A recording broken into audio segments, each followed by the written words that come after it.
السلام علیکم ورحمۃ اللہ وبرکاتہ۔ عزیز طالبات، اللہ تعالیٰ کی ذات سے امید ہے آپ سب خیر و عافیت کے ساتھ ہوں گے۔ آج ہم اپنی کتاب تفسیر مصطلح الحدیث کا سبق نمبر 51 پڑھیں گے۔ روایت الاکابر عن الاصاغر، لطائف اسناد، یعنی نکات اسناد میں سے تیسرا جو نکتہ ہے وہ مصنف نے یہ بیان کیا ہے، روایت الاکابر عن الاصاغر۔ آئیے آج ہم اس کو پڑھتے ہیں اور انشاءاللہ العزیز آج ہم فصل اول کا اختتام کر لیں گے انشاءاللہ العزیز۔ جی بسم اللہ الرحمن الرحیم۔ روایت الاکابر عن الاصاغر، تعریف لغت الاکابر جمع اکبر والاصاغر جمع اصغر۔ اکبر اس میں تفضیل کا صیغہ ہے، اکابر اکبر کی جمع ہے جبکہ اصاغر اصغر کی جمع ہے۔ والمعنی روایت الکبار عن الصغار، اس کا معنی یہ ہوگا کبار یعنی بڑوں کا چھوٹوں سے روایت کرنا۔ اصطلاحا روایت الشخص عمن هو دونه في السن والطبقة او في العلم والحفظ۔ روایت الاکابر عن الاصاغر کی اصطلاحی تعریف یہ ہے کہ ایک شخص کا اپنے سے چھوٹے سے روایت کرنا، عمر کے اعتبار سے چھوٹا ہو، طبقے کے اعتبار سے یا علم اور حفظ کے اعتبار سے۔ روایت الشخص عمن هو دونه في السن والطبقة او في العلم والحفظ، یعنی ایک شخص ایسے شخص سے روایت کرے جو اس سے عمر میں، مرتبہ میں یا علم اور حفظ میں چھوٹا ہو۔ یہ اصطلاحی تعریف اگر آپ سمجھ لیں گے تو اس تعریف کی جو تشریح مصنف نے کی ہے وہ آپ کو سمجھنا آسان ہو جائے گا۔ تو یہ ذہن نشین رکھیں کہ اگر کوئی شخص بھی کسی ایسے شخص سے روایت لیتا ہے کہ جو عمر میں یا مرتبے میں یا علم و حفظ میں اس سے چھوٹا ہے، اس کو اس قسم میں شامل کرتے ہوئے کہیں گے روایت الاکابر عن الاصاغر، ای ان یروی الراوی عن شخص هو اصغر منه سنا او وادنی طبقة، کہ راوی ایسے شخص سے روایت کرے جو اس سے عمر میں چھوٹا ہو یا مرتبہ کم ہو، طبقہ چھوٹا ہو، والدنو فی الطبقہ، اور طبقے کا کم ہونا، کا روایت الصحابۃ عن التابعین، جیسا کہ صحابہ کا تابعین سے روایت کرنا، ونحو ذلک، او یروی عمن هو اقل من علم وحفظا، یا وہ ایسے شخص سے روایت کرے جو اس سے علم اور حفظ میں کمتر ہے، کا روایت عالم حافظ عن شخص شیخ ولو کان ذاک الشیخ کبیرا فی السن، کہ جیسے کوئی عالم حافظ کسی شیخ سے روایت کرتا ہے اور ولو کان ذاک الشیخ کبیرا فی السن، اگرچہ وہ شیخ عمر کے اعتبار سے بڑا ہی کیوں نہ ہو۔ هذا وينبغي التنبه إلى أن الكبر في السن أو القدم في الطبقة وحدها لا يكفي لأن يسمى روایت اکابر عن الاصاغر۔ فرما رہے ہیں کہ مناسب ہے اس بات کی طرف متنبہ ہونا کہ صرف عمر میں بڑا ہونا یا طبقے میں مقدم ہونے کا نام روایت الاکابر عن الاصاغر نہیں ہے۔ عمر میں بڑا ہونا یا طبقہ میں مقدم ہونے کا نام ہی صرف روایت الاکابر عن الاصاغر نہیں ہے۔ یہ جملہ معترض ہے، ای بدون المساوات فی العلم عمن یروی عنہ، کہ علم میں استاد سے برابری نہ ہو۔ تو عمر میں بڑا ہونا یا طبقے میں مقدم ہونا ہی صرف روایت الاکابر عن الاصاغر کا نام نہیں ہے، والامثلۃ التالیۃ توضح ذلك، اور اس کی وضاحت درج ذیل امثلہ کرتی ہیں۔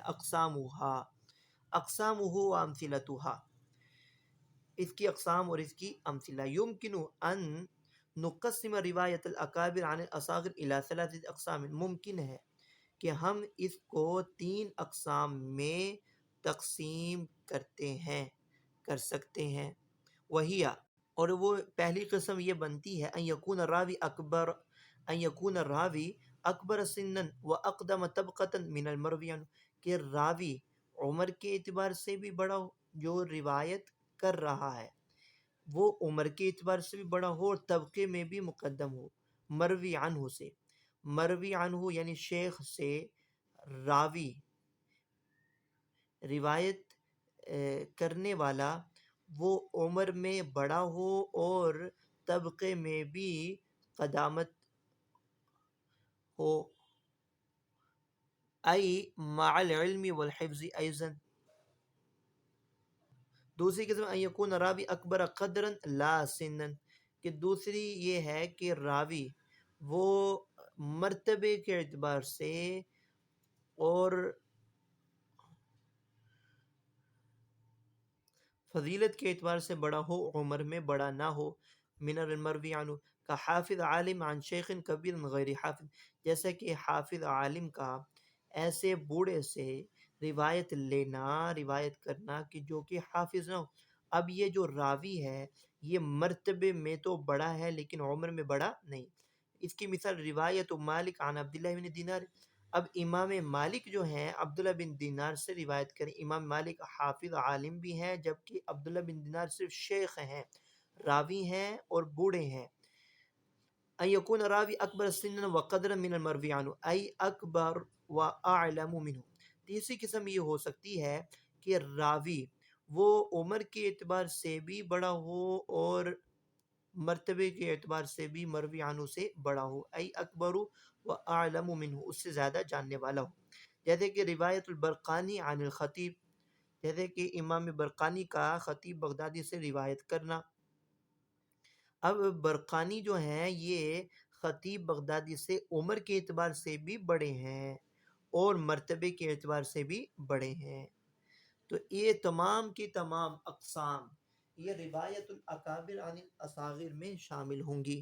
من روایت الاکابر عن الاصاغر روایت الصحابۃ عن التابعین، اقسام جیسے کہ صحابہ کا تابعین سے روایت کرنا، کا روایت العبادلہ وغیرہم عن کعب الاحبار، اب یہ تابعی ہیں اور یہ صحابی ہیں۔ عبادلہ کا یعنی کہ حضرت عبداللہ بن زبیر، عبداللہ بن عمر، حضرت عبداللہ بن عباس، حضرت عبداللہ بن عمر بن العاص۔ عبادلہ کا کعب بن احبار سے روایت کرنا۔ روایت التابعی عن تابعیہ کا روایت یحییٰ بن سعید الانصاری عن مالک، جیسے کہ تابعی کا تبع تابعین سے روایت کرنا۔ من فوائدہ، اس روایت الاکابر عن الاصاغر کے چند فوائد ہیں۔ پہلا فائدہ جو بیان کہ اللہ یتوہم ان المروی عنہ افضل و اکبر من الراوی، کہ پہلا فائدہ یہ ہوا کہ یہ وہم نہ کیا جائے کہ مروی عنہ یعنی شیخ ہمیشہ افضل اور اکبر ہی ہوتا ہے راوی سے۔ یہ وہم نہ کیا جائے کہ ہمیشہ مروی عنہ یعنی شیخ وہ راوی سے افضل اور بڑا ہی ہوتا ہے، لِکَوْنِهِ الْأَغْلَبِ، کیونکہ اکثر ایسا ہی ہوتا ہے۔ اکثر تو ایسا ہوتا ہے لیکن ہمیشہ ایسا ہونا ضروری نہیں۔ یہ وہم نہ ہو کہ شیخ ہمیشہ راوی سے افضل اور بڑا ہوتا ہے۔ اللہ یظن ان فی السند انقلابا لأن العادة جرت بروایت الاصاغر عن الاکابر، یہ گمان اور خیال نہ ہی کرنا چاہیے کہ سند میں انقلاب ہوا ہے، قلب ہو رہا ہے، کیونکہ عام عادت تو ایسی ہی ہے کہ چھوٹے بڑوں سے روایت لیتے ہیں، لیکن کبھی کبھی ایسا بھی ہوتا ہے کہ روایت الاکابر عن الاصاغر بھی ہوتا ہے۔ تو اس سے یہ فائدہ ہوتا ہے تاکہ یہ گمان اور خیال نہ ہو کہ سند میں قلب ہے، الٹ پلٹ ہے، اشهر المصنفات فيه مشهور تصنیفات کتاب ما رواه الكبار عن الصغار والآباء عن الأبناء للحافظ ابی یعقوب اسحاق بن ابراہیم الوراق المتوفى سنة 403 ہجری. روایت الآباء عن الابناء، آبا کا ابنا سے روایت کرنا. تعریف ان یوجد فی سند الحدیث ان یروی الحدیث عن ابنہ، ان یروی الحدیث عن ابنہ، کہ سند میں، حدیث کی سند میں یہ موجود ہو کہ کوئی حدیث اپنے بیٹے سے روایت کی گئی ہے، اس کو کہیں گے روایت الآباء عن الابناء. مثال حدیث رواہ العباس بن عبد المطلب عن ابنہ الفضل، جیسے کہ عباس بن عبد المطلب کا اپنے بیٹے فضل بن عباس سے روایت کرنا. ان رسول اللہ صلی اللہ علیہ وسلم جمع بین الصلاتین بالمزدلفہ، رسول اللہ نے مزدلفہ میں دو نمازیں مغرب اور عشاء کی جمع کی. من فوائد اللہ یوزن ان فی السند انقلابا او خطا، کہ یہ گمان و خیال نہ کیا جائے کہ سند میں قلب ہے یا خطا ہوئی ہے. لأن الاصل ان يروى الابن عن ابی، کیونکہ اصل عام عادت یہی ہے کہ بیٹا اپنے والد سے نقل کر رہا ہوتا ہے. وهذا النوع مع النوع الذي قبله، اور یہ قسم بھی گزشتہ قسم کے ساتھ ہے. يدل على تواضع العلماء، جو تواضع علماء پر دلالت کرتی ہے.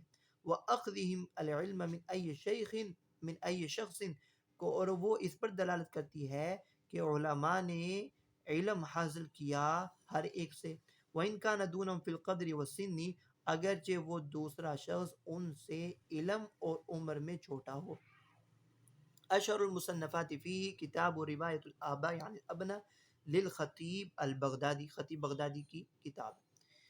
اگلی جو بحث ہے پانچویں، روایت الابناء عن الآباء، کہ ابنا کا اپنے والد سے آبا سے روایت کرنا. تعریف ان یوجد فی سند الحدیث ابن یروی الحدیث عن ابی فقط او عن ابی عن جدی، کہ سند میں کسی بیٹے کا ذکر ہو کہ وہ اپنے والد سے فقط یا اپنے والد اور دادا سے روایت لے رہا ہو. اہمہ و اہم هذا النوع ما لم يسمى فيه الاب او الجد لانه يحتاج الى البحث لمعرفة اسمه. اس نوع کی اہم ترین صورت وہ یہ ہے ما لم يسمى فيه الاب او الجد، جس میں باپ یا دادا کا نام ذکر نہ کیا جائے. کیوں؟ لانه يحتاج الى البحث لمعرفة اسمه، کیونکہ اس میں نام کی پہچان کے لیے بحث کی ضرورت ہوتی ہے. انواعہ ہوا نوعان، روایت الابناء عن الآباء کی دو اقسام ہیں. روایت الراوی عن ابیہ فحسب، راوی کا اپنے باپ سے روایت کرنا، بدون الروایت عن الجدی، دادا سے روایت کیے بغیر فقط اپنے والد سے روایت کرنا. وہو کثیر، اور یہ کثرت سے ہے سند میں.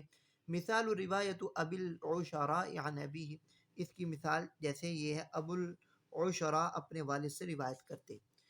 دوسری قسم ہے روایت الراوی عن ابی عن جدہ او عن ابیہ عن جدہ فما فوقہ، کہ راوی کی باپ سے اور دادا سے روایت یا باپ اور دادا سے اوپر تک کی روایت.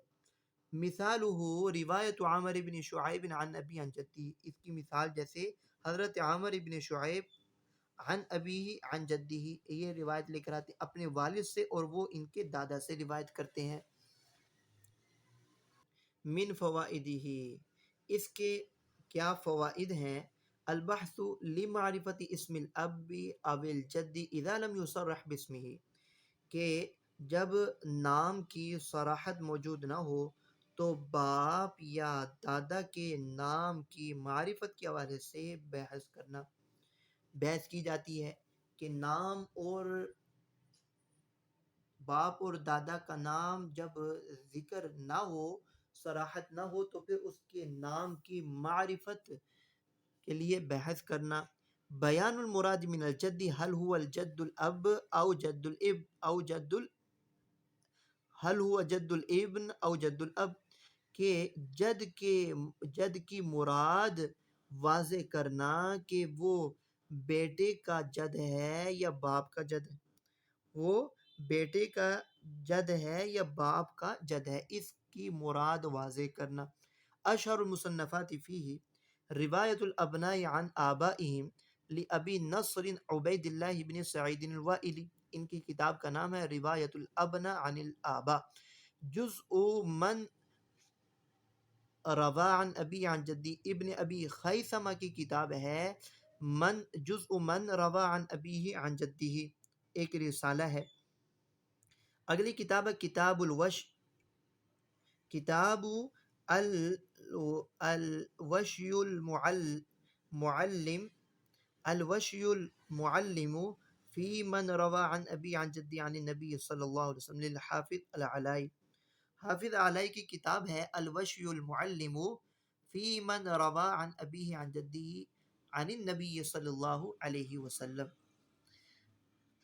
المدبج و روایت الاقران، تعریف الاقران، اقران کی تعریف۔ لغتاً الاقران جمع قرین، اقران یہ قرین کی جمع ہے، بمعنی المصاحب، جس کے معنی ہے مصاحب اور ہم مکتب کے۔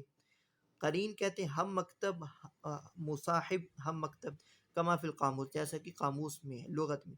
اصطلاحاً المتقاربون فی السن والاسناد، اصطلاحی تعریف اقران کی، ہم عمر اور اسانید میں ایک دوسرے کے قریب ساتھیوں کو قرین اور اقران کہتے ہیں۔ المتقاربون فی السن والاسناد، عمر میں اور سند میں ایک دوسرے کے قریب ساتھیوں کو اقران کہتے ہیں۔ تعریف روایت الاقران، اب روایت الاقران کی تعریف۔ ان یروی احد القرینین عن الآخر، ان یروی احد القرینین عن الآخر، اس سے مراد یہ ہے کہ ایک ساتھی دوسرے ساتھی سے روایت کرے، جو ہم عصر ہیں، ہم مکتب ہیں اور عمر میں برابر ہیں، تو ایک راوی دوسرے ساتھی سے روایت کرے، یہ ہے روایت الاقران۔ روایت الاقران کیا ہے کہ ایک ساتھی دوسرے ساتھی سے روایت کرے۔ مثل روایت سلیمان التیمی عن مسعر بن کدام فہما قرینان، سلیمان تیمی کا مسعر بن کدام سے روایت کرنا، یہ دونوں دوست ہیں، دونوں ساتھی ہیں۔ لیکن لا نعلم لمسعر روایتا عن التیمی، لیکن ہم نہیں جانتے کہ مسعر نے سلیمان تیمی سے کوئی روایت کی ہو۔ سلیمان تیمی تو مسعر بن کدام سے روایت لیتے ہیں، تو یہ ہوگا روایت الاقران۔ تعریف المدبج، لغتاً اسم مفعول من التدبیج بمعنی التزیین، مدبج یہ تدبیج سے، باب تفعیل، دبج یدبج تدبیج، تدبیج سے اسم مفعول کا صیغہ ہے، تدبیج بمعنی تزیین، والتدبیج مشتق من دیباجتی الوجہ ای الخدین، اور تدبیج یہ مشتق ہے دیباجتی الوجہ، چہرے کے دونوں رخساروں سے۔ کأن المدبج سمی بذلک لتساوی الراوی والمروی عنہ، اور اس حدیث کو مدبج بھی اسی وجہ سے کہا جاتا ہے کہ دونوں رخساروں کے برابر ہونے کی طرح راوی اور مروی عنہ برابر ہوتے ہیں۔ لتساوی الراوی والمروی عنہ کما یتساوی الخدان، رخساروں کے برابر ہونے کی طرح راوی مروی عنہ دونوں برابر ہوتے ہیں، اس لیے اس کو مدبج کہا جاتا ہے۔ اصطلاحاً ان یروی القرینان کل واحد منہما عن الآخر، دو دوست ان دونوں میں سے ہر ایک دوسرے سے روایت کرے، اگر ایک طرف سے روایت ملتی ہو تو اس کو اقران کہیں گے، روایت الاقران۔ اگر دونوں طرف سے ایک دوسرے کی روایت نقل ہوتی ہوں، ہم عصر، ہم مکتب، ایک دوسرے کے ساتھی ہر ایک دوسرے سے روایت کرے تو اس کو کہیں گے مدبج۔ امثلۃ المدبج فی الصحابۃ روایت عائشہ عن ابی ہریرہ و روایت ابی ہریرہ عن عائشہ، حضرت عائشہ کا ابو ہریرہ سے اور حضرت ابو ہریرہ کا حضرت عائشہ سے روایت کرنا، یہ ہے مدبج کی مثال صحابہ میں۔ تابعین میں مثال روایت الزہری عن عمر بن عبد العزیز و روایت عمر بن عبد العزیز عن الزہری، امام زہری کا عمر بن عبد العزیز سے اور عمر بن عبد العزیز کا امام زہری سے روایت کرنا، یہ تابعین میں مدبج کی مثال ہے۔ فی اتباع التابعین، تبع تابعین میں روایت مالک عن الاوزاعی و روایت الاوزاعی عن مالک من فوائدہ، اس کے فوائد کیا ہیں؟ مدبج کے فوائد، اللہ یظن زیادت فی الاسناد، اسناد میں زیادتی کا خیال اور گمان نہ کیا جائے، اللہ یظن ابدال عن بالوا، دوسرا فائدہ یہ ہے کہ عن کو واو سے بدل دینے کا خیال ترک کر دیا جائے، بدل دینے کا یعنی کہ یہ ہم مکتب، ہم عصر، دوست ایک دوسرے سے روایت کر رہے ہیں، نہ کہ یہ دونوں روایت کرنے میں ایک شیخ سے شریک ہیں، ایسا نہیں ہے۔ عن کو واو سے تبدیل کرنے کا بھی خیال نہ کیا جائے، یعنی یوں نہ کہا جائے مالک و اوزاعی کہ مالک اور اوزاعی یہ دونوں اس شیخ سے روایت لے رہے ہیں، بلکہ مالک نے اوزاعی سے روایت لی ہے۔ اشہر المصنفات فی المدبج للدارقطنی و روایت الاقران لابی الشیخ الاسبہانی کی ہے۔ اگلی بحث اور آخری بحث فصل اول کے السابق واللاحق۔ تعریف لغت السابق اسم فاعل من السبق بمعنى المتقدم، سبق کا معنی متقدم ہونا، پہلے ہونا، سبق سے السبق سے اسم فاعل کا صیغہ، واللاحق اسم فاعل من اللحاق بمعنى المتأخر، والمراد بذلك الراوی المتقدم موتا والراوی المتأخر موتا، سابق سے مراد ہوگا وہ راوی جس کی وفات مقدم ہو، اور لاحق سے مراد ہوگا وہ راوی کہ جس کی وفات مؤخر ہو۔ اصطلاحاً ان یشترک فی الروایت عن شیخ اثنان، کہ ایک شیخ سے روایت کرنے میں دونوں ساتھی، دونوں راوی مشترک ہوں، تباعد ما بین وفاتیہما، کہ ان دونوں کی وفات کے درمیان بہت دوری ہو، ان دونوں کی وفات، تاریخ وفات اور سن وفات میں ایک بعد ہو، یہ دونوں شیخ سے روایت کرنے میں مشترک تو ہیں لیکن ان دونوں کی تاریخ اور سن وفات بہت دور ہے۔ مثال محمد بن اسحاق السراج اشترک فی الروایت عن البخاری والخفاف، محمد بن اسحاق السراج روایت میں ان سے روایت لی ہے، ان سے روایت لینے میں امام بخاری اور امام خفاف دونوں شریک ہیں، امام بخاری نے بھی ان سے روایت لی ہے اور امام خفاف نے بھی، یعنی یہ امام بخاری کے بھی شیخ ہیں محمد بن اسحاق السراج، ان سے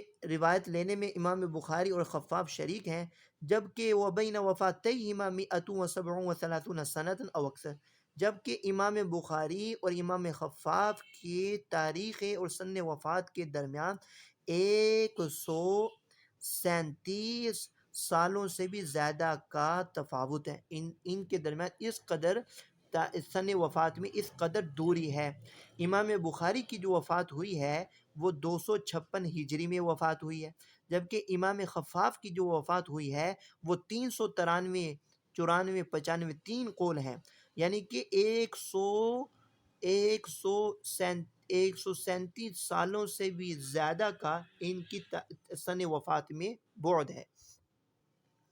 الامام مالک، اس کی دوسری مثال امام مالک اشترک فی الروایت عن الزہری و احمد بن اسماعیل السہمی، امام مالک سے روایت کرنے میں امام زہری اور امام احمد بن اسماعیل السہمی مشترک ہیں، جبکہ ان دونوں کی وفات میں 135 135 سالوں کا بعد ہے، لأن الزہری توفی سنۃ، کہ جو کہ امام زہری کی وفات جو سن وفات 124 ہجری ہے، جبکہ سہمی کی جو سن وفات ہے وہ 259 ہجری ہے، تو ان کی جو سن وفات میں اس قدر بعد ہے، 135 سالوں کا بعد ہے۔ وتوضیح ذلك ان الزہری اکبر سنا من مالک، اس سے وضاحت ہوتی ہے کہ امام زہری جو ہیں وہ امام مالک سے عمر میں بڑے تھے، کیوں؟ امام زہری لأنہ من التابعین، اس لیے کہ امام زہری وہ تابعین میں سے ہیں اور امام مالک تبع تابعین میں سے ہیں۔ لأنه من التابعین، امام زہری تابعین میں سے ہیں، ومالک من اتباع تابعین، فروایت الزہری عن مالک، پس زہری کا امام مالک سے روایت لینا تعتبر من باب روایت الاکابر عن الاصاغر، تو اس کا اعتبار ہوگا روایت الاکابر عن الاصاغر کے باب سے، چونکہ امام زہری وہ بڑے ہیں، اکابرین میں سے ہیں، تابعی ہیں۔ امام مالک سے روایت لینا یہ روایت الاکابر عن الاصاغر کے باب سے شمار ہوگا، علی حین ان سہمی اصغر سنا من مالک، جبکہ سہمی وہ امام مالک سے عمر میں بہت چھوٹے ہیں۔ هذا بالاضافة الى ان سامی عمر طویلا اذ بلغ عمره نحو 100 سنة، کہ امام سہمی کہ ان کی طویل عمر پائی جبکہ ان کی عمر تقریباً 1 سال سے زیادہ تھی۔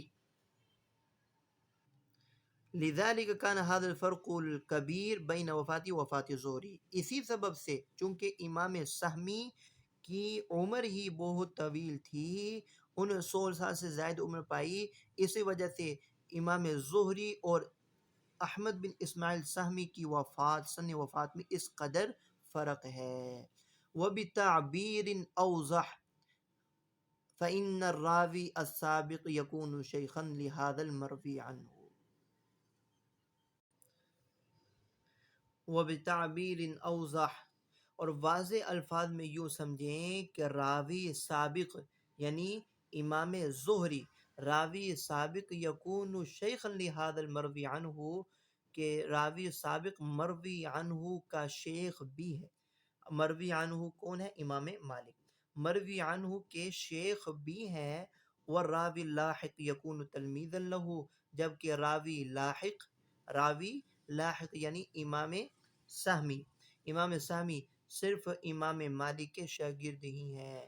وَيَعِيشُ هَذَا التِّلْمِيذُ طَوِيلًا، اور اس شاگرد نے طویل عمر پائی۔ من فوائدہ، اس کے فائدے، یہ سابق و لاحق کے فائدے، تقریر حلاوت علوم الاسناد فی القلوب، اسناد کے عالی ہونے سے دل میں مٹھاس کا احساس ہونا ہے۔ علوم اسناد سے دل میں مٹھاس کا احساس ہوتا ہے، ایک فائدہ۔ دوسرا فائدہ اللہ یظن انقطاع سند اللاحق، اللہ یظن انقطاع سند اللاحق، لاحق راوی کی سند سے، لاحق راوی کی سند کے انقطاع اور منقطع ہونے کا خیال نہ کیا جا سکتا ہے، یعنی کہ جو راوی لاحق ہے اس کی سند کے منقطع ہونے کا خیال نہیں کیا جا سکتا۔ اشہر المصنفات فی کتاب السابق واللاحق للخطیب البغدادی۔ وآخر دعوانا الحمد للہ رب العالمین۔ السلام علیکم ورحمۃ اللہ وبرکاتہ۔